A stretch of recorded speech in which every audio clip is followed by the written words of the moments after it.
The Signal Oil Program, The Whistler.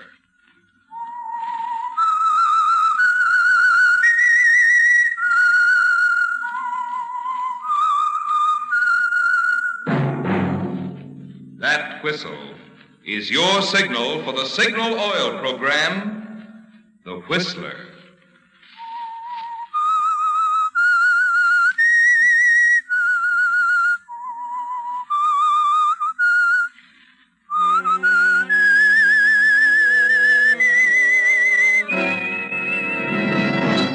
I am the Whistler, and I know many things, for I walk by night.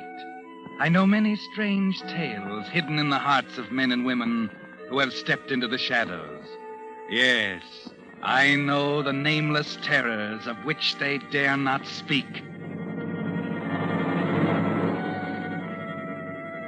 Yes, friends, it's time for The Whistler. And remember, let every traffic signal remind you, with new Signal gasoline, you do go farther than ever. Look for the familiar big yellow and black circle sign that identifies those popular Signal service stations throughout the West from Canada to Mexico. And now the Whistler's strange story, Custom-Built Blonde.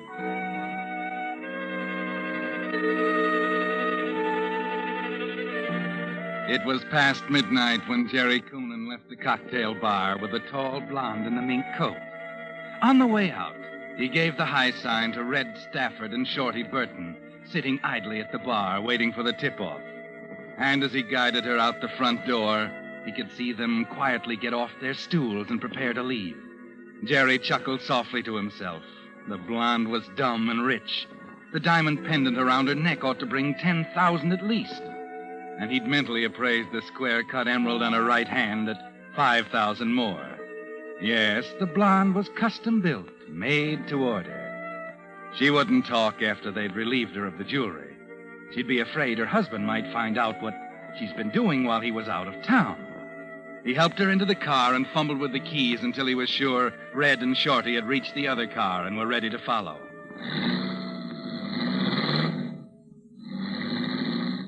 The blonde, meanwhile, was having herself a great time. Oh, Jerry, I can't get over that character in the bar. Really, after all. I got a million of them. They come out of the cracks when I whistle. Oh, you're precious, darling. How'd I ever get along without you? Hey, you better be careful. You're liable to give me the fathead. Underneath it all, you know, I'm really a modest guy. Now, let's see. Oh, yeah, here's where we turn. Oh, take it easy. Huh? Where are we going? Oh, the Black Cat. Isn't that where you want to go? Oh, yes, but... What's the matter, honey? Oh, I thought the Black Cat was back the other way. Oh, you're a little twisted, sweetheart. This is a shortcut. But, Jerry, are you sure? Of course I'm sure. Now, over to the left. Oh, look, back there. Do you suppose that other car's following us? Oh, no. Well, they just turned, too. Jerry, this is a blind alley. Gosh, I guess you're right. Must have made a mistake. They were following us. Take it easy, pal. Stay right where you are. Jerry's got a gun. Hey, wait a minute. Shut up. Stay right there. Okay. Come on, lady. Come on, Gabe. This is a stick-up. All right, mister, you asked for it. Put down that gun, you No, stupid. you don't. Give me that. Dumb little fool. Jerry. Red, did she... Yeah. In the shoulder. She got Shorty, too. She pulled that gun out of her bag and started shooting before I could get clear of the wheel and sock her. Shorty, it's Jerry. What about him? He's dead. Better check the dame. Hurry up, those shots. Oh, yeah. Wait a minute. She's still breathing. Pull her out of the car and leave her on the pavement. We gotta get out of here. I can't leave her. She knows me. All right, let her have it. Go on. You gotta shut her up. No, I can't. You got her. I'm not going to kill her, I tell you, Red. Listen, can you get out of here by yourself? Can you drive okay? Yeah, I can get as far as the valley, I think. They'll take care of me at Mendoza's. Okay. Get in the other car and get going. What about the dame? I'm taking her with me.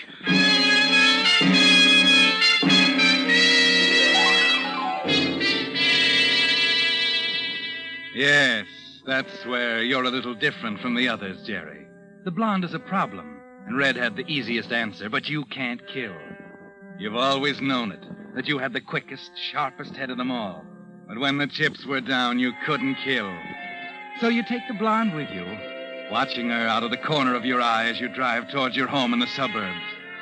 She lies back against the seat, relaxed as if she was sleeping, and there's an ugly gash on her forehead where you hit her. 10 minutes later, still cursing the woman's stupidity, you pull the car up the driveway and into the garage of your house. As usual, your wife, Madge, has left the doors open for you. You get out and race up the stairs to the inside door. Madge. Jerry, what? I just heard you come in. Don't turn on the lights. Get something on quick. Your bathrobe, anything. Hurry. What's the matter? Oh, plenty. Everything went wrong. The blonde. What happened? Red and Shorty tailed us down the alley, but when they walked up to the car, she pulled a gun, started shooting. I had to hit her. Where is she? In the car, still out. Oh, where's your robe? Right here. Come on, we gotta hurry. Wait a minute. Jerry, is she... No. She's still breathing. I don't know what to do. I can't let her die. What about the police? I don't know. You could hear those shots for 2 blocks. Now, here. Hold the flashlight while I take a look. Yeah. Just a second. Oh, she's lying so still. There's something wrong. Madge. Is she? Yeah. Dead. Jerry! We can't take her in the house. You better drive out on the highway. No, not yet. But you can't. I can't go running around the highways tonight. I'm going to need a first-class alibi when they get here. Who? The police. Come on, give me a hand. I'm going to lock her in the Turtleback. And I'm going to call my brother. I need an alibi. Bad.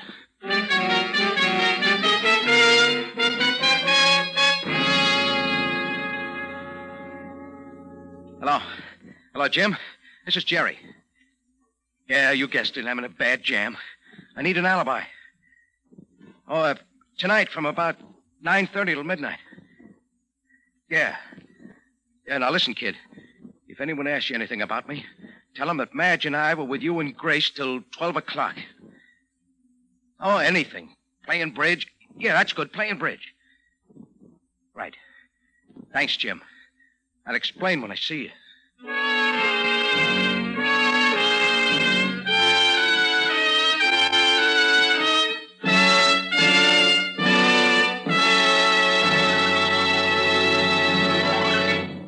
With the prologue of Custom-Built Blonde, the Signal Oil Company brings you another strange tale by The Whistler.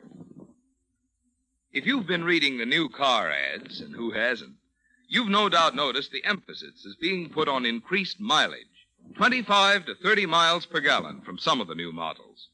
But why do you suppose this is? Is it because folks today are more interested in making their dollars go farther?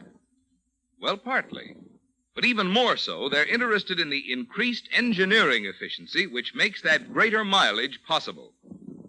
And right there, friends, you have the reason why Signal Oil Company is so proud of the fact that you now go farther than ever with new Signal gasoline.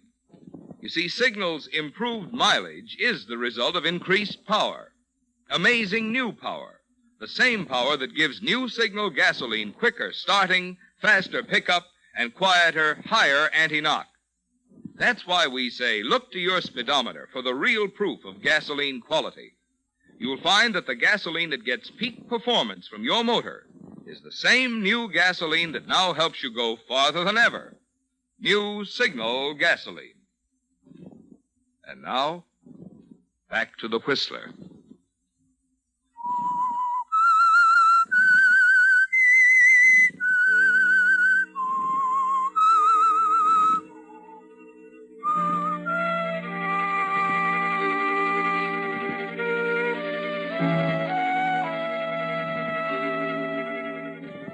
So it didn't work out quite as you'd planned, did it, Jerry? You got the jewelry all right. And with it, the body of the tall, stupid blonde woman who pulled a gun out of her purse at exactly the wrong time. Yes, it was a wrong guess, wasn't it? She wasn't made to order after all. And now she's in a position to embarrass you with the police, should one of your good friends down at headquarters get too curious and pry into the turtleback of your coupe down in the garage. Yes, Jerry, You know the police are coming sooner or later. All you can do now is wait and hope the alibi you arranged with your brother Jim will satisfy them. I tell you, I couldn't help it, Madge. When Red and Shorty stuck us up, she pulled that silly little pearl-handled .22 out of her bag and started shooting. I had to knock her out. Well, I don't want to say I told you so, baby. Yeah, it's a good thing. You got sense. Oh? I can't think of a worse time for you to open your mouth than now. My big, strong, brilliant husband. Now, wait a minute. You wait a minute. Why don't you go down to headquarters right now? Huh? Sure, walk right in. Lock me up, fellas. I just killed the blonde. It was all an accident. Will you shut up? I won't shut up. If I want to say I told you so, I'll say it, because I did. I told you 1,000 times you haven't got the right kind of a brain for this. But you knew it all, didn't you? Ah. No, you never get rattled. You always take time and think it out. So now we've got the blonde in the turtleback, and we sit here and wait for the boys to come around and pick you up. Let me handle it, will you? Why? Tell me that, Jerry. Why? That tin horn alibi. Do you think they'll fall for that? If you had any sense, you'd drive out on the highway somewhere I told right you I'm now. not driving out in any highways. She stays right here. Do you understand that? And if you don't like it, you can go, Madge. Yeah, that's the trouble. Huh? It's what it always comes to when we have an argument. I can go if I want to. But I never want to. Okay. What's that? Wait a minute. It's a police car. I knew it. 2 cops. One of them looks like Berg of homicide. Listen, get back into bed. Yeah. Hurry, let me handle this. All right, Jerry. You handle it.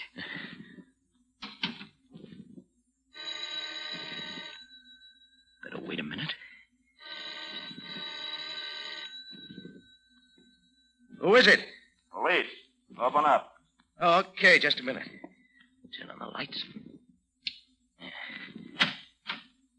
Oh. Hello, Lieutenant. Hello, Coonan. Sergeant Adams. Hello. Sergeant? I'd like to ask you a few questions, Coonan. Mind if we come in? Well, not at all. Thanks.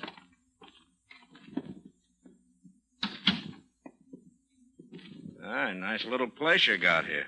Yeah, we like it. Sorry to disturb you so late. Oh, that's okay. I was just going to bed. Yeah, I was going to say you were up a little late tonight. Just get home? Yeah. Playing a little bridge over at my brother's place. Jerry, who is it? Oh, come in, Madge. This is Lieutenant Berg, my wife. How do you do? Sergeant Adams. How are you? Hello. So you were over to your brother's, huh? Yeah. You won't mind if we check that. Why not? Shall I call him, Chief? There's a phone over there. In a minute. Coonan, it looks like you might need an alibi. Alibi? What am I going to do with an alibi? Have you seen your pals, Red Stafford and Shorty Burton, lately? Not for a couple of days. Why? Oh, they weren't at the bridge party, huh? Any idea where they are now? I wouldn't know. Well, I'll tell you. Burton's in the morgue. Huh? And Stafford's at the emergency hospital getting blood transfusions. What do you mean? A car jumped the curb and crashed through a Signal Oil billboard about an hour ago. Stafford was crumpled over the wheel with a couple of bullets in him. Burton was sitting next to him, dead from a couple of slugs. Oh, that's awful. Gee, I'm sorry to hear that, Lieutenant. Yeah, tough, isn't it? I wonder what happened. Do you?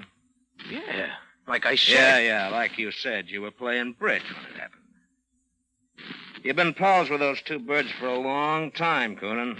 What does that mean? Doesn't prove anything, of course, but when we found Stafford, he was still conscious, muttering to himself. He was calling your name. That's funny, isn't it? Not so funny. Well, maybe not. Maybe he wasn't talking about you. After all, there's lots of guys in this town named Jerry. Where's your gun, Coonan? I don't own one. Not even a little .22? Not even a .22. Well, I'll admit it sounds screwy asking a big he-man like you if he packs a .22, but that's what they were shot with. How about you, Mrs. Coonan? I never owned a gun in my life. You can search the place if you want it. You don't even need a warrant. I got nothing to hide. Thanks very much. So you just got back from your brother's, huh? That's right. A few minutes ago. Uh-huh. Where's your car? In the garage? Adams, go and have a look. Something wrong, Coonan? No. No, nothing wrong. Go ahead, Adams. Right. We've been watching you three birds pretty closely since that banker was knocked off 3 weeks ago. Red and I were in Chicago when that happened, Lieutenant. Yeah, I know. That's what you said. You're going to have to prove that. Oh, excuse me a minute, will you? What's your brother's phone number? Atlantic 2204. Thanks. Now I'll look it up. I just want to be sure I'm talking to him at his home, wherever that is. Conan James Ziff. Well, you're telling the truth so far. That's the number.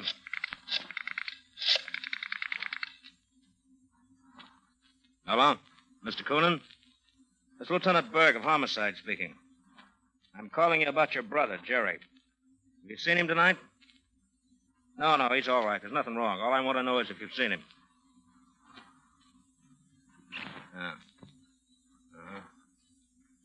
He was there with his wife until 12? Okay, thanks. That's all I wanted to know. Good night. See? Just like I told you. Uh-huh, maybe. But you had plenty of time to put him wise. I just checked the car, Chief. What about it? Your hunch was wrong. Motor's still warm. Oh? Is that what you were checking? I told you I just got home. Sure, from the bridge party. But I found something else interesting. What are you talking about? Easy, Coonan. Go ahead, Adams. The ownership certificate's got Red Stafford's name on it. Well. Now, isn't that interesting? Sure. I just bought the car from him last week.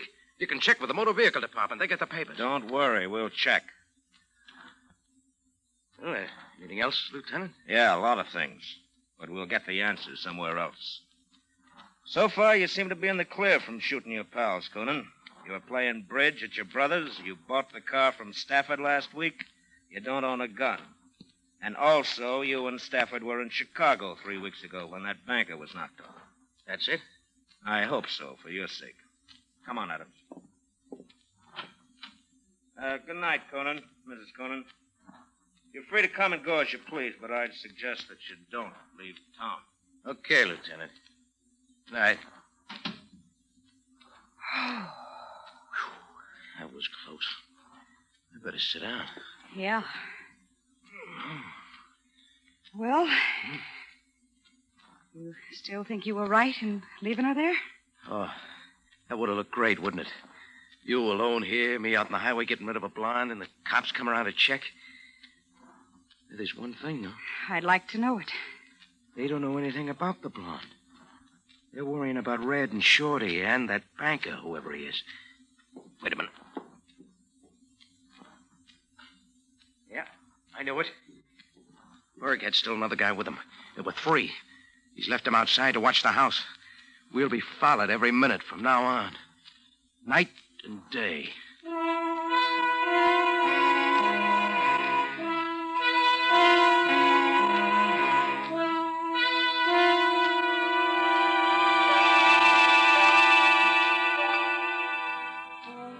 Yes, that's the rub, isn't it, Jerry? You got around one problem by coming directly home with a blonde in your car. But there's a tougher one now, isn't there? How can you get rid of her under the noses of the police with a special officer following you night and day?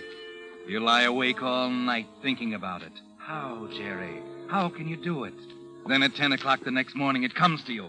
I've got it, Madge. Joe Mendez. Who? He runs a repair garage, deals in hot cars on the side. He'll do anything for money. Sure. Yeah, if he can get another car just like mine. 39 green Chevrolet Deluxe Master Coupe. What are you talking about? Excuse me, honey. Got a phone call to make. Oh, don't make any plans for this afternoon, baby. We're going bye-bye. Don't be ridiculous, Jerry. You know we'll be followed. Sure we'll be followed.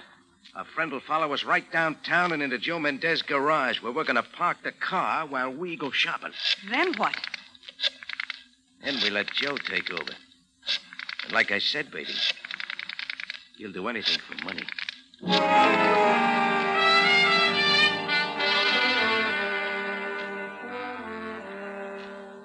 So you called Joe Mendez. And just as you predicted, the minute you mentioned money, he was your boy, wasn't he, Jerry? Yes, he'll arrange to have a green coupe in his garage, exactly like yours, for a fee, of course. And best of all, he'll have it there this afternoon. It's 3 o'clock when you start out with Madge on the shopping trip. And you smile to yourself as you see the police car pull out from the curb and follow you downtown. Joe is all ready for you when you arrive.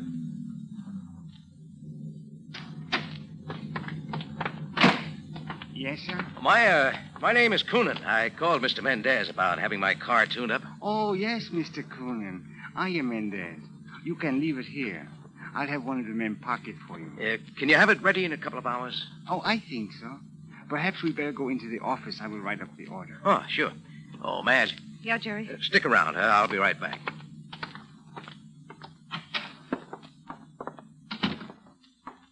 Did you get the car? Yes, he's out there in the line right now. What about this? Take it easy. I couldn't tell them apart myself. Where's the $2,000? Oh, here. Don't flash it. Your friend's out at the front door watching us. Oh, yeah. Now, listen. After we leave, switch the license plates. Switch the stuff in the dash compartment, everything. Here's the ignition key. Yeah. What about the turtle bag? Never mind the turtle bag. It's locked, and don't try to open it. Leave the key to the new car in the dash. We'll drive it home, leave mine here. How long? My brother will come for it later. Just leave it here and forget about it. Okay? Okay. See you later, Joe. We're going to take our friend out there on a shopping tour.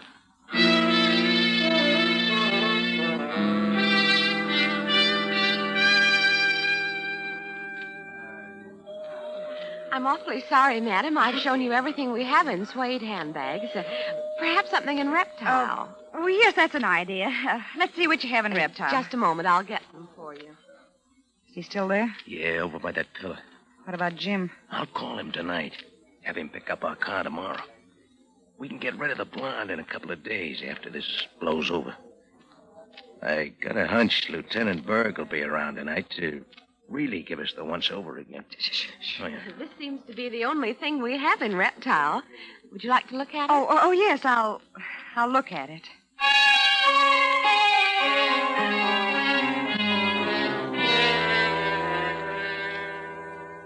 So you watch the quiet man in plain clothes follow you and Madge from store to store, and finally back to Joe Mendez's garage at the appointed time. You both walk in the door and then stand to one side waiting. Just a second, Madge. What are you... Hello, officer. Oh.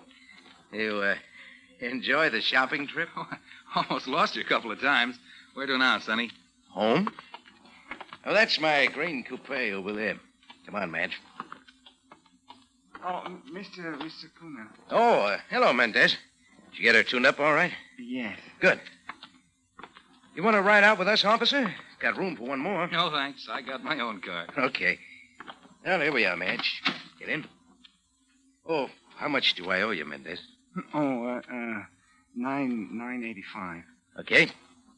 Here you are. Thanks, and keep the change.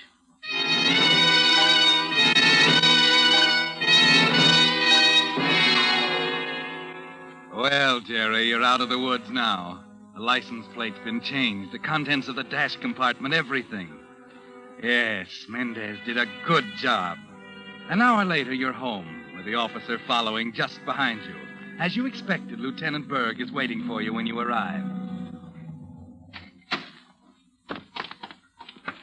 Waiting for me, Lieutenant? Yeah, been out for a little ride. You ought to know. We've been tailed everywhere we went. Okay, Coonan, I'll call off the bloodhounds. Just dropped by to tell you that Red Stafford died an hour ago. Oh, that's too bad. He regained consciousness just before he went. He said you weren't mixed up in that shooting last night. Anything else? Yeah, something about a scrape with a woman they tried to stick up. Said she pulled a gun and then drove off after the shooting. I see. Can't understand why she didn't report it, though. Yeah, it is funny, isn't it? Yeah. Another thing, the business about that banker. You really were in Chicago with Stafford. Well, so now you believe me. I'd know better than to believe you, Coonan. But Stafford had the proof. Or I think he had. Huh? Let's go inside. I'll tell you about it. Is it important? It's your neck. That's important. Come on inside.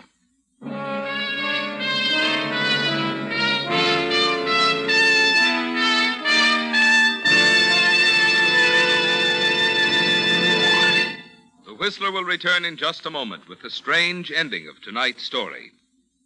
Meantime, with reconversion still much in the spotlight, here are some facts I think you'll be interested in. You know, of course, the vital role that independent businessmen played in the building of America.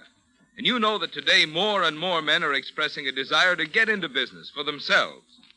But did you know that our sponsor, Signal Oil Company, has for over 15 years sold its products only through independent businessmen, substantial, responsible men, who are so earnest about their business of serving the motoring public that they're willing to invest their own money in it.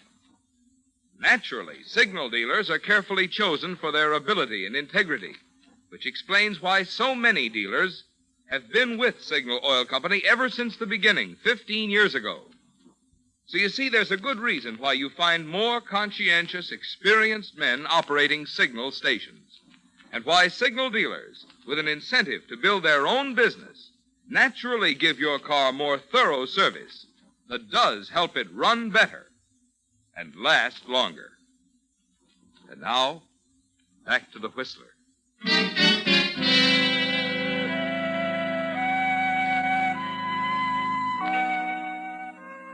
Well, you're pretty proud of yourself, aren't you, Jerry? Joe Mendez was a real inspiration. The Blond is resting quietly now in the turtleback of your car back in Mendez garage. And the substitute car outside is all ready for Lieutenant Berg, if he happens to get curious. You glance slyly at Madge, wink at her as you escort the lieutenant into your living room. He starts to sit down and then decides to stand. You had us going for a while, Conan. Oh, yeah, I guess I better do my checking first. Checking? Yeah, I'm a kind of a cynic. That's so I don't believe anything anymore. Stafford said while the two of you were in Chicago, he signed some kind of a legal paper before a notary. Oh, yeah. I remember I witnessed it for him. Yeah, well, that's the proof I was talking about. For some reason, Stafford stuck it in a little valise. What's wrong with that? Nothing, except he tossed the valise in the turtle back of his car and forgot about it. Turtle bag? Yeah. Says it's still there. Oh, no. That is, I don't think it's there. I never noticed it. Huh. But you wouldn't mind if I check? No, Berg. I wouldn't mind if you checked. Here. One of these two keys. Help yourself. Thanks. I will.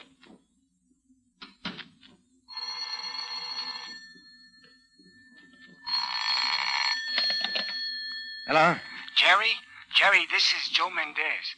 Listen, I can't talk now. Call But me this later. is important. It'll keep. I got things to do. But listen, I'm trying to tell you. There was a cop hanging around the place all the time you were shopping. I didn't get a chance to change the license plates. Wait a minute. What are you getting at? I'm saying I didn't make the switch. You still got your own car.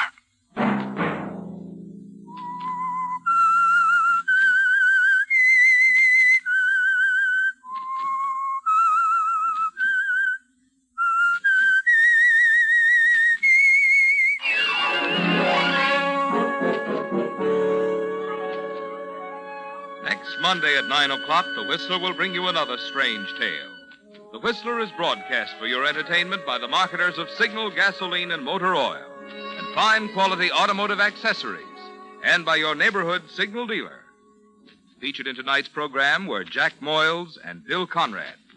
This program, directed by George W. Allen, with tonight's story by Will Pryor, music by Wilbur Hatch, is transmitted to our troops overseas by the Armed Forces Radio Service.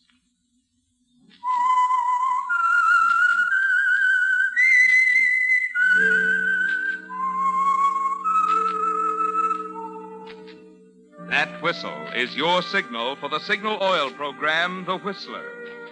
This is Marvin Miller speaking, reminding you to look for those familiar yellow and black circle signs that identify those popular Signal oil stations throughout the West from Canada to Mexico. This is CBS, the Columbia Broadcasting System.